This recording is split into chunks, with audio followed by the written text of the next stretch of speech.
Сегодня мы покажем вам, как развести костер с помощью палки и палки.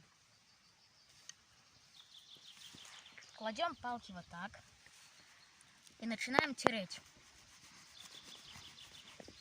Терем, терем, терем, терем, терем, терем и ни хера.